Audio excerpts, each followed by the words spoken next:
un saludo a toda la gente, a todos los radioyentes, que de manera muy especial a toda la población saharaui que está siguiendo este programa. Y además pues felicitar a Héctor, a Safía, a Hamudi, a todo el equipo que hace posible que esta emisora pueda ser un altavoz para la causa del pueblo saharaui.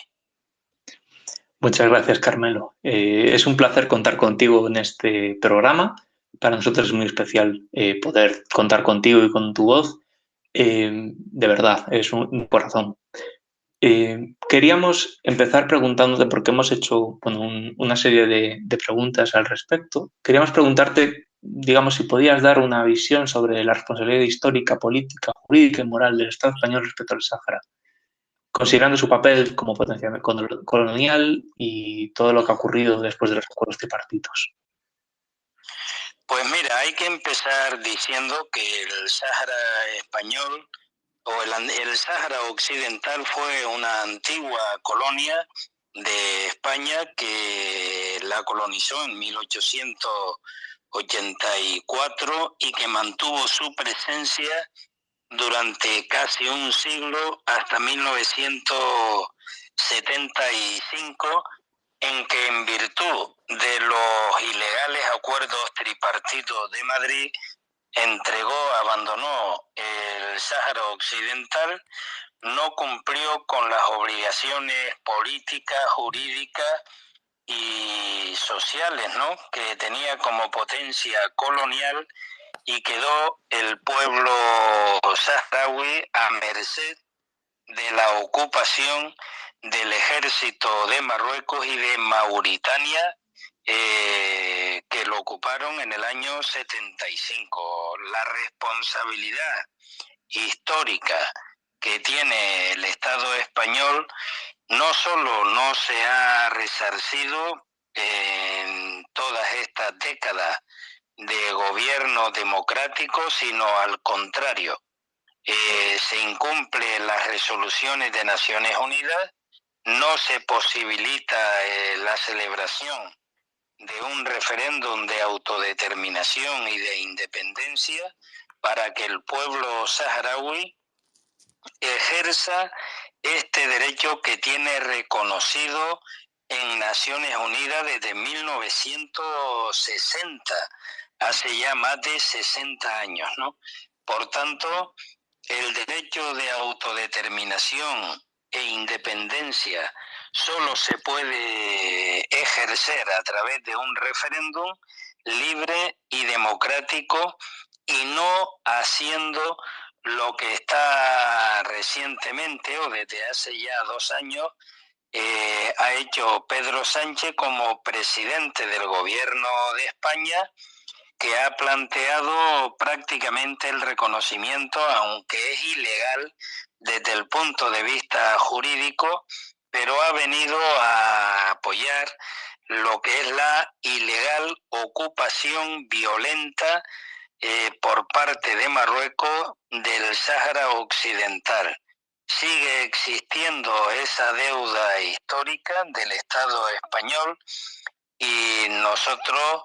a nivel del movimiento solidario, pero sobre todo como ciudadanos de este país, tenemos que presionar políticamente para que el pueblo saharaui pueda ejercer ese derecho a la independencia, pueda celebrar con absoluta libertad el referéndum de autodeterminación reconocido en Naciones Unidas y en muchas instancias internacionales, y para ello hay que obligar y presionar al gobierno de Marruecos para que abandone el Sáhara Occidental, cuestión que no va a ser por la buena. En estos momentos hay una situación de guerra y un juego por parte, una estrategia por parte del gobierno de Marruecos de jugar a hechos consumados y ocupar de manera total con el reconocimiento de falso de otros países o de responsables de gobierno de esa ocupación, incumpliendo con ello las resoluciones de Naciones Unidas. Claro, en este sentido, ¿cómo han afectado las reiteradas violaciones de derechos humanos en el Sáhara Occidental, tales como torturas, detenciones ilegales, juicios sin garantías y la prohibición de observadores de derechos humanos, a este agravamiento de la situación en la región? Toda la situación, toda esta ocupación durante ya más de 47 años que el gobierno de Marruecos está haciendo en el Sáhara Occidental, la realiza violentamente. Hay una violación permanente de todos los derechos humanos, políticos, sociales, económicos de la población saharaui que reside bajo la ocupación de Marruecos en los territorios del Sáhara Occidental. Sufren la falta de libertades, no se pueden asociar, no se pueden manifestar, no pueden ni siquiera exigir que se cumplan las resoluciones de las Naciones Unidas, a pesar de que la MINURSO, esta representación de Naciones Unidas creada cuando se aprobó el plan, digamos, el alto al fuego en el año 90 para posibilitar el referéndum en el Sáhara Occidental, además de las torturas, de las detenciones ilegales. Existen de manera sistemática más entre 40 y 50 presos saharauis en las cárceles de Marruecos. Algunos están condenados a cadenas perpetuas, a más de 30 años de cárcel, 25 años, 20 años, que son las condenas que fueron denunciadas por las organizaciones de defensa de los derechos humanos por violar sistemáticamente las garantías procesales de los detenidos en los sucesos del Hedei Misit. Aquello fue una rebelión pacífica, una protesta pacífica que Marruecos aprovechó para detener, encarcelar, torturar y condenar a los dirigentes saharauis que quiso, ¿no? Por tanto, la denuncia de la violación de los derechos humanos, el encarcelamiento ilegal, sin las garantías procesales, la prohibición que en estos momentos Marruecos impone para evitar, para impedir que delegaciones internacionales que representan a instituciones o que representan también a organizaciones defensoras de los derechos humanos en el mundo puedan visitar el Sáhara Occidental, es una consecuencia y es una estrategia para invisibilizar la lucha de los activistas saharauis. Además de eso, hay que denunciar también que Marruecos sigue expoliando los recursos naturales del Sáhara Occidental, los fosfatos, la pesca, la venta de la producción de, sobre todo de productos agrícolas que luego venden en el mercado europeo como si fueran productos fabricados en Marruecos, cuando en realidad se producen sobre todo tomates, hortalizas, se producen en los territorios ocupados del Sáhara Occidental. Hay una permanente violación, no solo de los derechos humanos, que ha sido denunciado en las Naciones Unidas, en la Unión Europea, en el Consejo General de Derechos Humanos de Ginebra, y sin embargo, pues hay por parte de las grandes potencias y de la propia Unión Europea, se mira para otro lado mientras todo el mundo es consciente de esta violación permanente, sistemática, organizada, que Marruecos ejerce sobre la población. No estoy escuchando ahora mismo a Carmelo. ¿Cómo? Sí. Vale, ahora sí se le escucha. Vale. Quería preguntarle también en este sentido, ¿cuál es la importancia del estado actual del derecho de autodeterminación del pueblo saharaui en el contexto del conflicto? Bueno, hay que partir de la base de que el conflicto del Sáhara Occidental es un asunto de descolonización que no se ha podido llevar a cabo, no se ha podido resolver porque Marruecos no colabora, impide y ejerce una presión para impedir la celebración del referéndum de autodeterminación. Pero a pesar de los reconocimientos, de las opiniones de algunos presidentes de gobierno como Pedro Sánchez, violando los derechos legítimos que tiene el pueblo saharaui a su autodeterminación, hay que reafirmando que al ser un asunto de descolonización, el marco tiene que ser las Naciones Unidas, y todo lo que se salga de ahí está condenada al fracaso, teniendo en cuenta que además hay una situación de guerra desde el año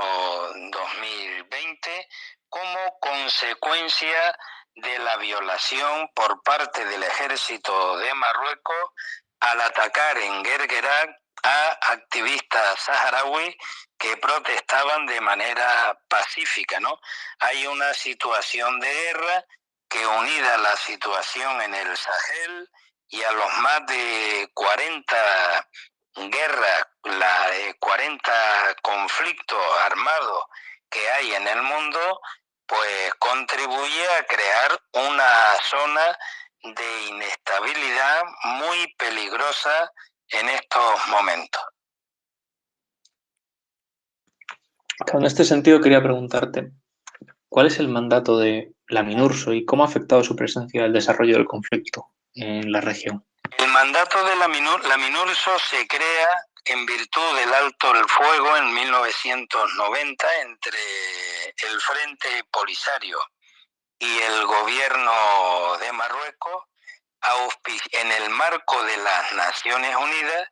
que aprobó un plan de arreglo, para poder llevar a cabo, culminar el proceso de descolonización. Entonces, una de las cosas, el instrumento que crea para tal fin es la MINURSO, que es la misión del Sáhara de las Naciones Unidas para el referéndum en el Sáhara Occidental. Por tanto, hasta ahora, después de más de 30 años en la zona, la presencia de la MINURSO no ha servido para nada. No se ha celebrado el referéndum, no tiene competencias además en materia de derechos humanos y por tanto los saharauis denuncian muchas veces que ellos están allí de turistas mirando para otro lado mientras el gobierno de Marruecos ocupa ilegalmente el territorio y, lo que es más grave, viola los derechos humanos de la población saharaui que está en el Sáhara Occidental. La consecuencia de todo esto es una parálisis en la resolución del conflicto, el resurgimiento del conflicto bélico, lo cual puede traer consecuencias en estos momentos imprevisibles para toda la zona. Claro, antes mencionabas, el expolio ilegal de las riquezas naturales saharauis en el territorio. ¿Cuáles son las implicaciones de estas actividades económicas en el conflicto? No escucho bien la pregunta, se te va la voz. Digo que antes hablabas de Hola. digamos, el expolio ilegal de las riquezas naturales en el territorio saharaui. ¿Cuáles son las implicaciones de estas actividades en el conflicto? Bueno, no he escuchado bien la pregunta, pero una de las cuestiones que Marruecos utiliza es el robo de los recursos naturales del Sáhara Occidental y además a través de la riqueza que está sacando de ahí, entre otras cosas, le sirve para mantener la guerra, para mantener la ocupación con centenares de miles de colonos marroquíes traídos del norte para, de alguna manera, marroquinizar todo el territorio, ¿no? Los convenios o los acuerdos comerciales que ha firmado la Unión Europea, la Comisión Europea, con Marruecos y que afectan al Sáhara Occidental han sido en reiteradas sentencias de la Corte de Justicia de la propia Unión Europea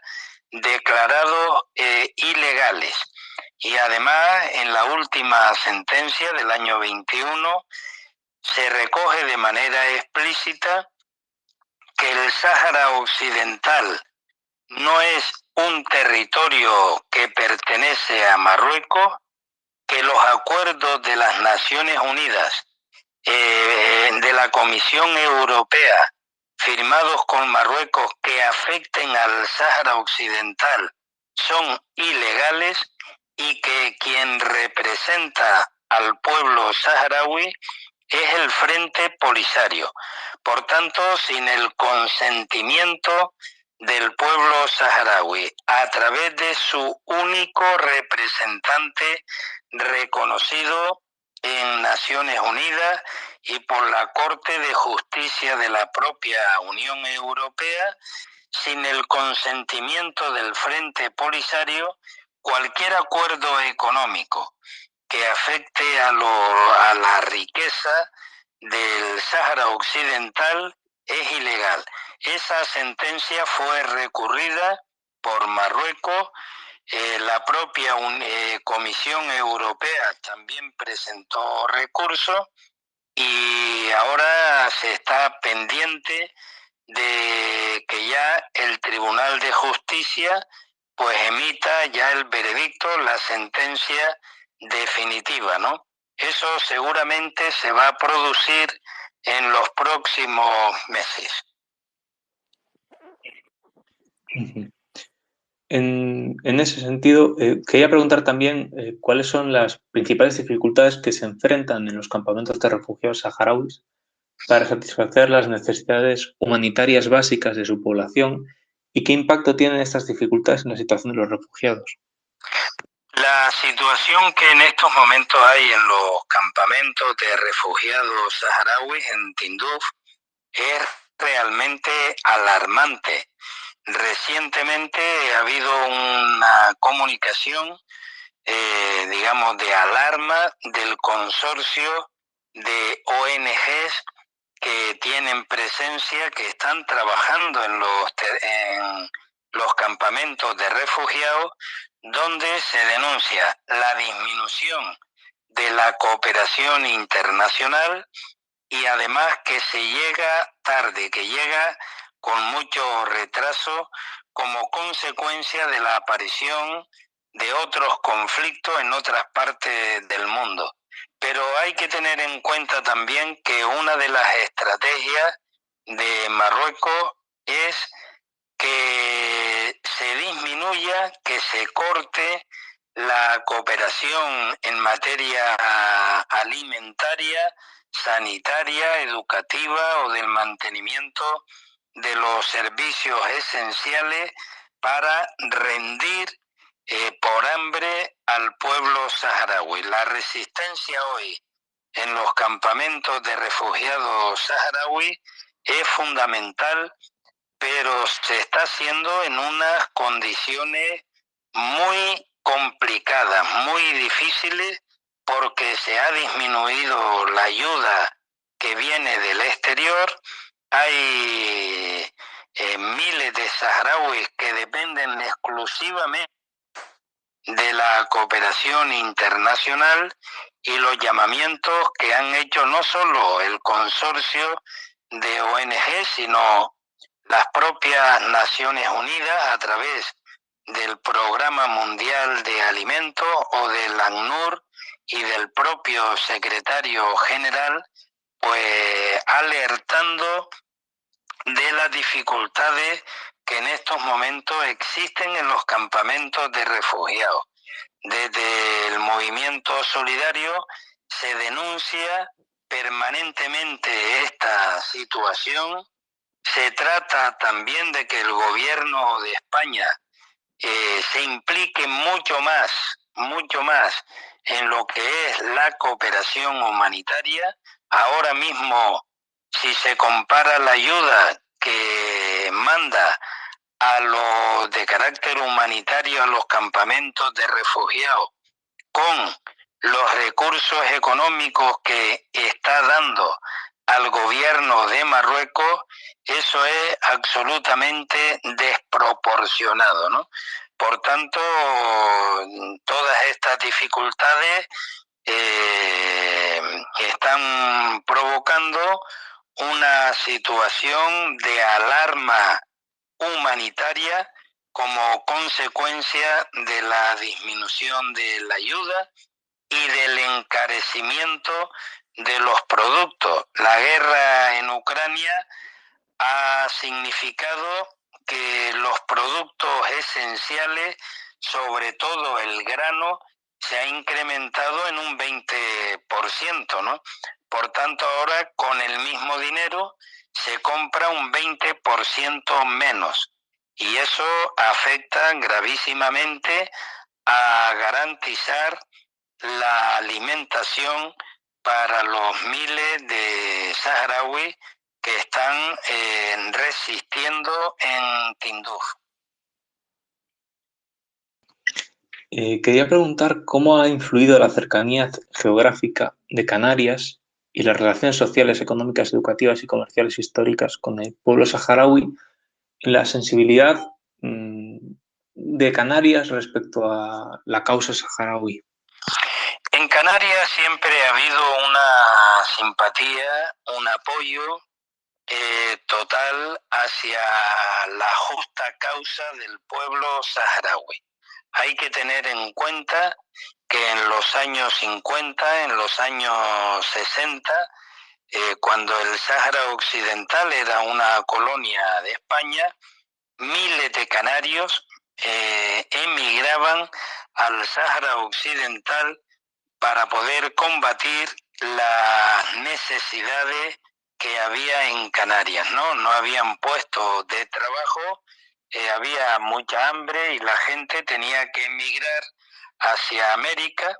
sobre todo Cuba y Venezuela, pero sobre todo al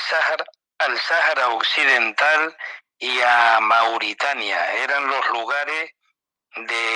digamos, de destino de la emigración canaria. Eso fue creando unas relaciones de amistad, unas relaciones sociales con la propia población saharaui, que eran españoles. En esa época eran ciudadanos y ciudadanas españoles, ¿no? Y además, cuando en materia educativa y sobre todo sanitaria o de comercio, los saharauis tenían necesidades, venían a cubrir esas necesidades al territorio español que le quedaba más cerca, que era Canarias. Además de ello, también el trabajo en el tema pesquero, bueno, todo eso fue produciendo unas relaciones históricas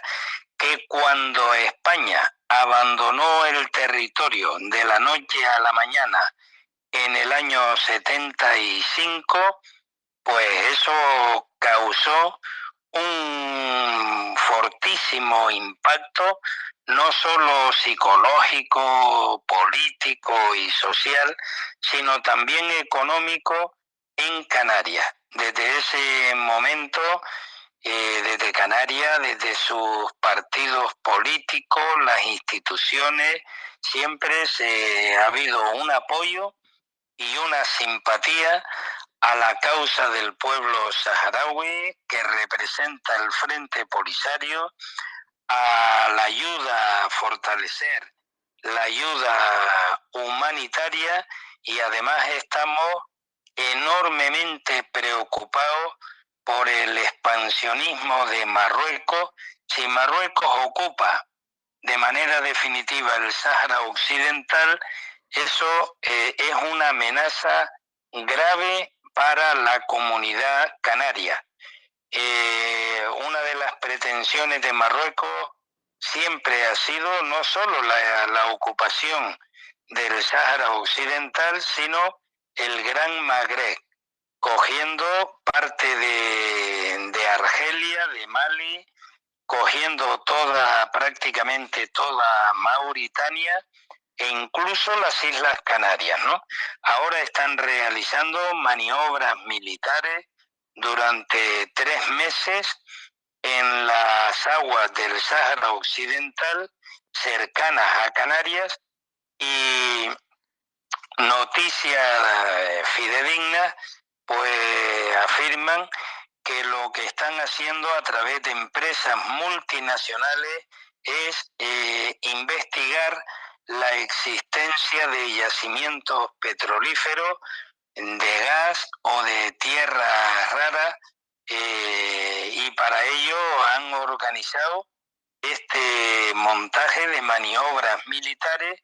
que no es otra cosa que controlar con barcos de guerra de Marruecos todo el tráfico de buques que hay en estos momentos que pasan por esta zona, ¿no? A nosotros nos preocupa muchísimo este tema, y por eso desde Canarias siempre abogamos por una solución pacífica, respetuosa con la legalidad internacional, respetuosa con los legítimos derechos del pueblo saharaui, y que exista a 100 kilómetros de las tierras canarias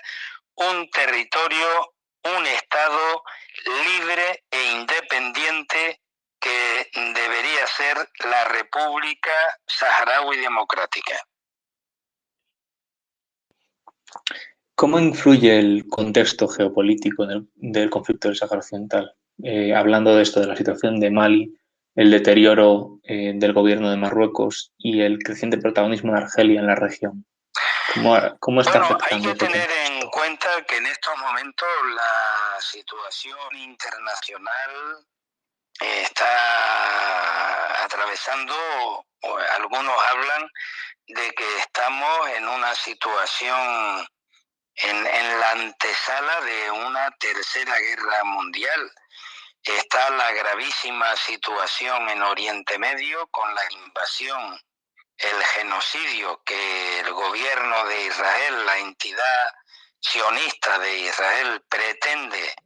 ejercer y está haciendo sobre el pueblo palestino, que ha sido por millones expulsado de su territorio. El conflicto, las tensiones en Oriente Medio entre los diversos países que afectan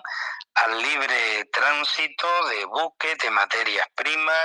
de personas. Está también la situación en el este de Europa con la agresión de Rusia en Ucrania, el sudeste asiático, donde las tensiones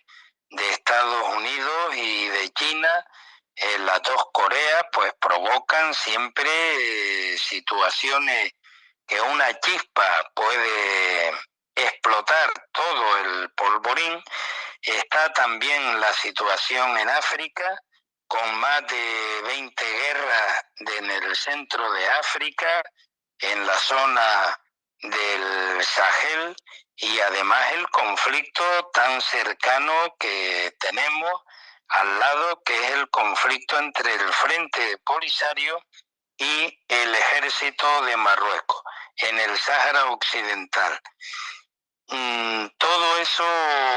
hace, unido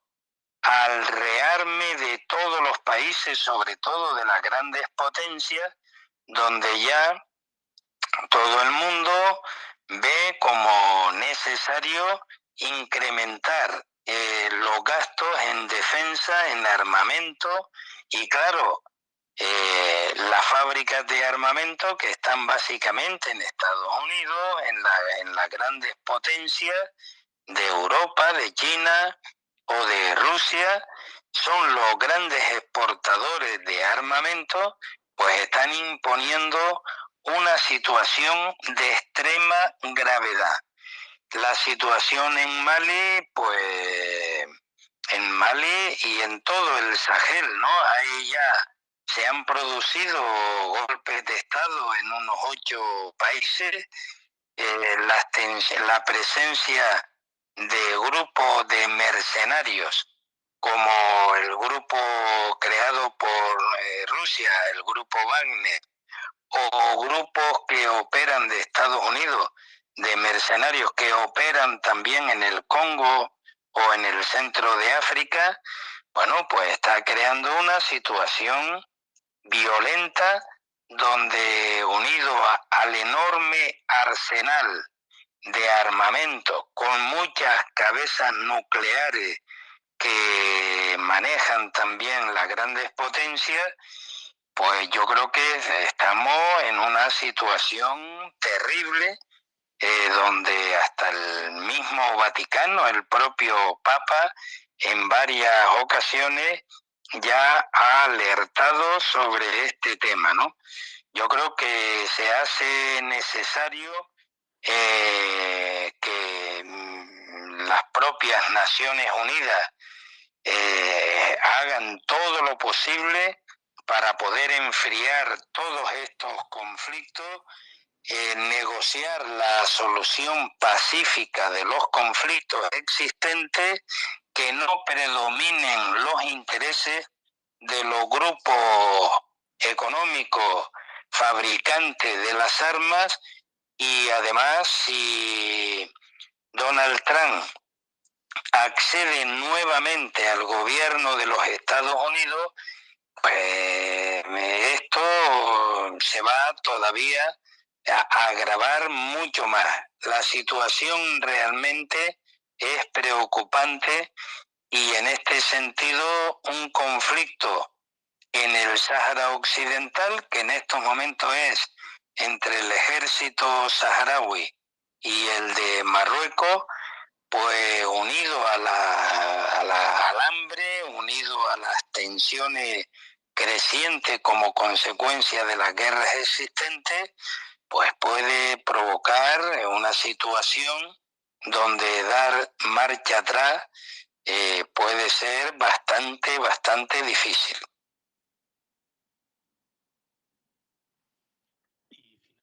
Y finalmente quería preguntarte cómo ha contribuido la solidaridad de países como Argelia y Cuba al pueblo saharaui a través de sus iniciativas como la formación de estudiantes y el mantenimiento de la brigada médica durante 3 décadas, en el fortalecimiento y el apoyo a la causa. Hombre, yo creo que Argelia merece un comentario aparte, ¿no? El gobierno de Argelia, desde el primer momento, desde que España abandona ilegalmente el territorio y deja tirado a los saharauis, ofrece cobijo en territorio argelino, en Tinduf, para que la población saharaui pueda huir de las bombas de Marruecos. Y ahí se ha mantenido una situación, es verdad que muy precaria, pero donde el apoyo de Argelia, no solo ofreciendo alojamiento en su territorio, sino el apoyo material, fundamentalmente de carácter humanitario, educativo, sanitario, alimentario, cuando ha habido inundaciones en los campamentos de refugiados, el primer país que ha acudido al día siguiente ha sido siempre el gobierno de Argelia, ¿no? Por eso Argelia, el papel de Argelia ha sido y es y será determinante en la solución de este conflicto, sobre todo exigiendo siempre el respeto a la legalidad internacional, el marco de las Naciones Unidas para resolver el conflicto y la denuncia permanente de la ocupación ilegal por parte de Marruecos del Sáhara Occidental. Ha sido fundamental el papel del Estado argelino en el mantenimiento, en el sostenimiento de esta resistencia de la población saharaui. Y Cuba, yo conozco bastante bien el papel que Cuba desde el primer momento ha desempeñado, ha enviado brigadas médicas a los territorios que se mantienen hasta hoy, después de 47 años, hay médicos cubanos prestando asistencia sanitaria en los campamentos de refugiados. Cuba ha acogido a miles de jóvenes saharauis, chicos y chicas, que se han formado como médicos, como enfermeras, como ingenieros en las universidades de Cuba, que también, a pesar de las enormes dificultades que sufre Cuba como consecuencia de este ilegal y cruel bloqueo, pues siempre ha mantenido el apoyo material de carácter humanitario, pero no solamente de carácter humanitario, sino que el papel de Cuba y por supuesto también el de Argelia y de otros países amigos ha sido fundamental en las Naciones Unidas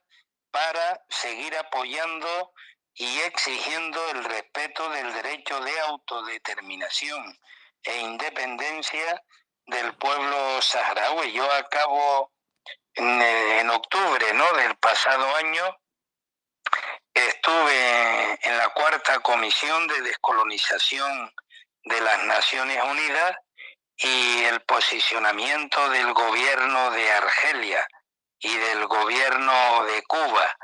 denunciando la ilegal ocupación de Marruecos, la violación de los derechos humanos, económicos y políticos en el Sáhara Occidental y exigiendo